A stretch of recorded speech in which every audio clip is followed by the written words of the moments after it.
Hi guys, James and I came out to the garden this morning and we are seeing signs of blight on our tomatoes. If you look, got the spots and the yellowing, but we removed what was on the tomato plants, and I'm going to show you what to do in case this happens in your garden. Now you want to make sure that you remove the blighted parts from your plant. It's not going to hurt the plants at all, but I'm going to show you how to treat it. So stay tuned.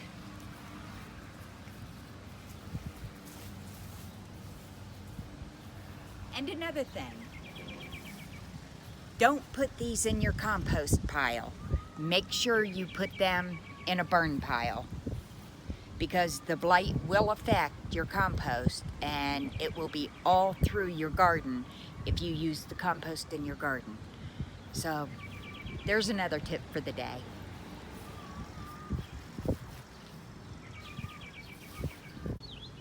Okay, here's what my mom taught me years ago to control blight and spots on any pepper plant or tomato plant, really any plant that you have in your garden.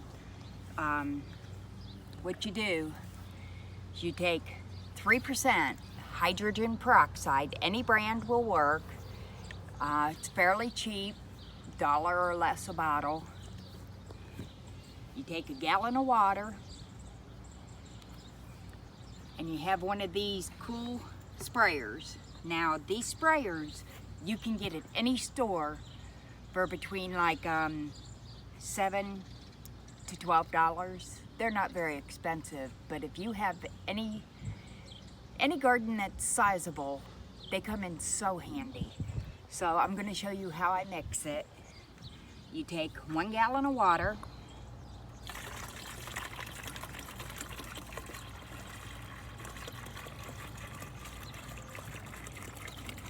put it in your jug.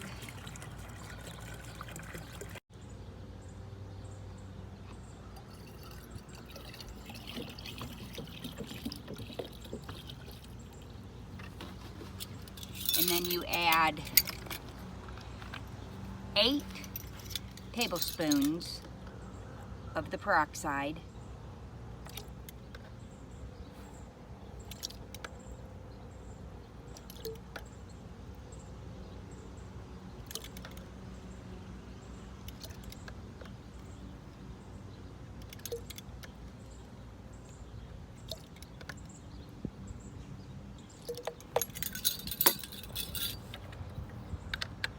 In the gallon of water.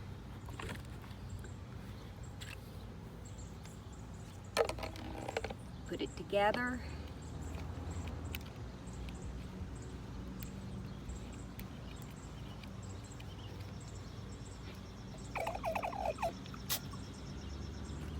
Oops. Give it a good shake, and there you're set.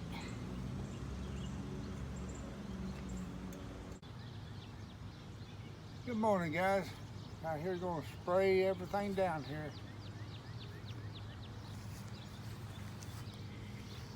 Now when you spray things for blight, you not only have to spray the top of the leaves, but you need to make sure you get the underside of the leaves also.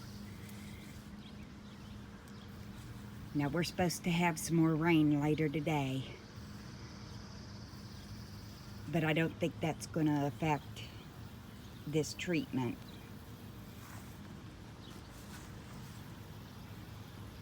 And also, make sure when you remove the blighted leaves that you don't leave them on the ground.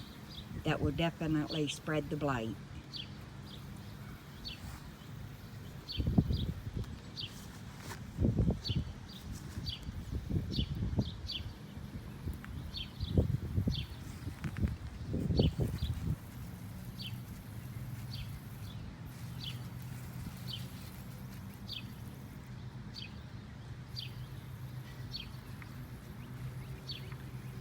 We'll be back as soon as he gets these done.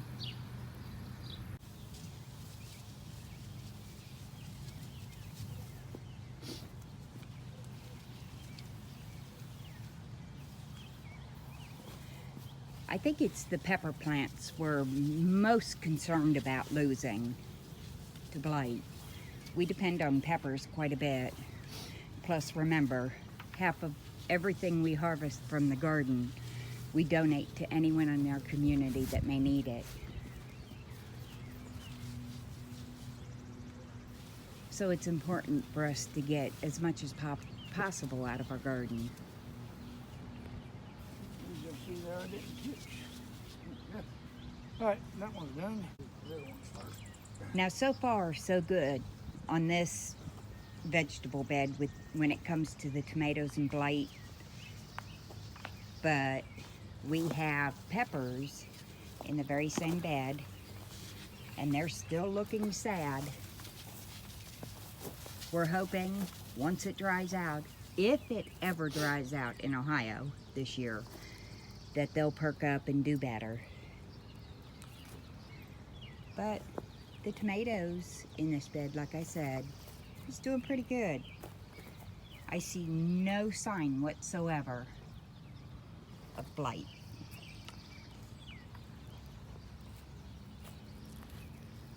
And they're putting on some pretty nice tomatoes.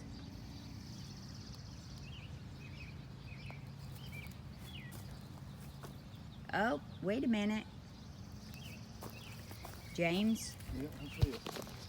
you want to hit that one? Got some leaf spot. And I think I am going to go in and just remove that. That's not going to hurt the plant whatsoever, but it's something we don't want in the garden. Now these are the Brandywine tomatoes. And these are the ones where we removed the blighted leaves. So he's going to spray these really well. And there again, Got blight on one of your peppers. And what that's the called. tomatoes, or the peppers, are taking a pretty bad hit. Let me spray these tomatoes. Now I want to show you something else. This is our zucchini plant, and it's showing signs of powdery mildew. And I will show you what we're going to do about that when we come back. Stay tuned. Now, what we use for powdery mildew is a mixture of 2 tablespoons baking soda to 1 gallon of water. Now you want to make sure to spray each leaf on the top and the bottom. We have found this really works for us.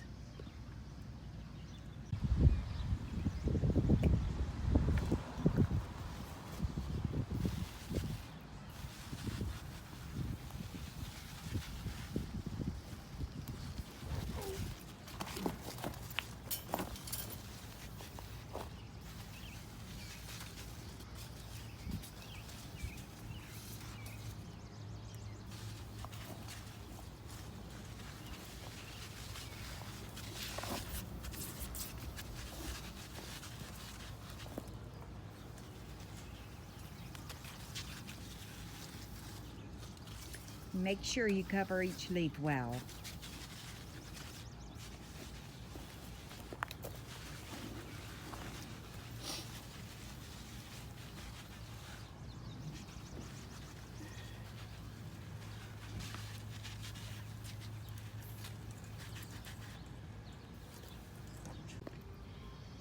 Here's a close-up of what powdery mildew looks like.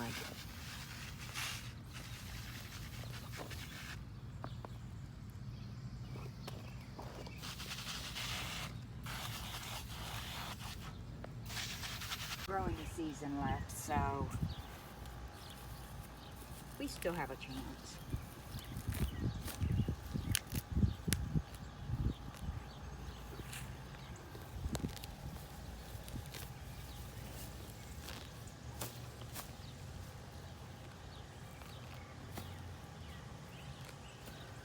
hope he listens to me tonight.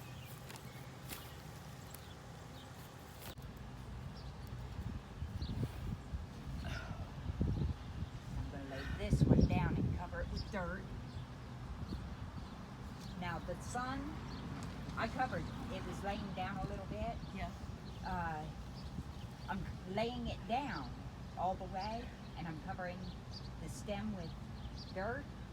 That'll grow new roots, Okay. and this will, the sun will eventually bring this Straight up? straight up. Oh. And there you'll have a stronger plant actually.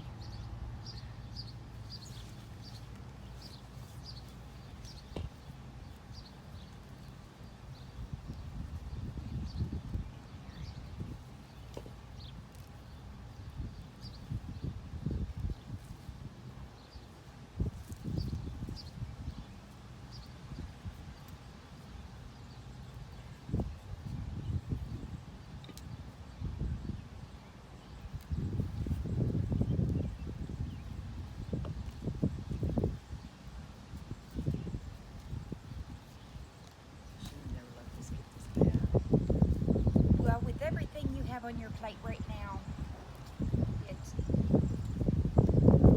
you can only do so much. Hello, folks. Here, filmed a couple times. She's over here volunteering, helping getting the neighbor's garden to get those weeds out of that garden, man. There's a lot of weeds this time. Tell you what, if plants grow as good as weeds, boy, they have all kinds of vegetables. Hi. Hi. Whew. It is warm out here today, but we're expecting rain, so we need to get this done.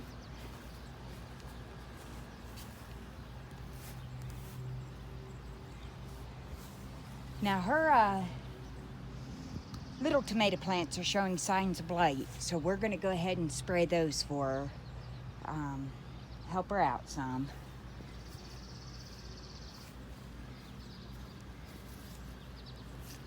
A lot of these I transplanted. Every one of these are volunteers from last year's plants, so.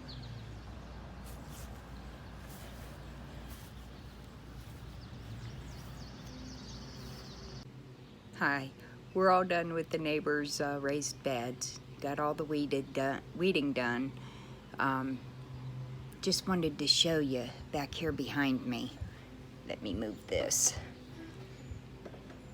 That is our garlic drying. We ended up getting 80 bulbs of garlic. I'm happy with that.